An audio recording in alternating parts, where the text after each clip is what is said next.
Многодетная мама из Усинска Евгения Сомова записала видеовопрос к нашему эфиру.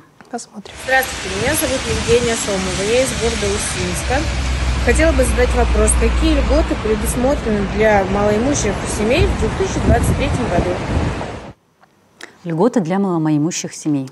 Тоже вот как никогда актуальный вопрос.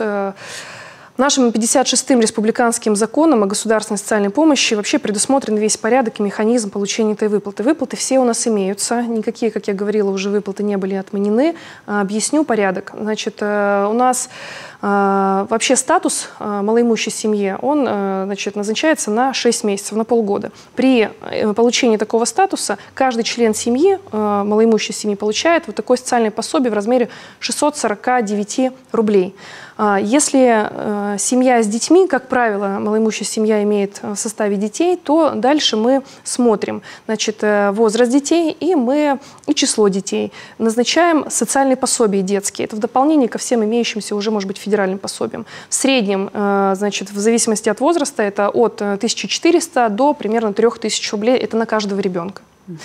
Кроме того, один раз в год может обратиться многодетная малоимущая семья за материальной помощью, если семья является малоимущей, на одежду, обувь. Это порядка 7300 рублей. Вот так вот, осуществляется выплата для подготовки, как правило, бывает, что к школе детей.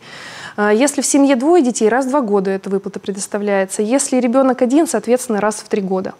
Но очень важно, хочу отметить, что мера действенная, мера значимая – это пособие на основании социального контракта.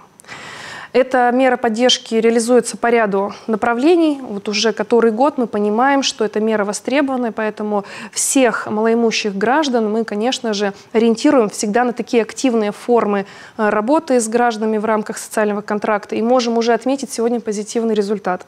Если в 2020 году число граждан малоимущих было порядка 57 тысяч человек, сегодня их уже составляет 37 тысяч человек, то есть на 20 тысяч человек снизилось число малоимущих граждан в Республике Коми. Это очень важно, и это благодаря как раз-таки всей системе мер, которая предусмотрена в том числе в республике для поддержки малоимущих граждан.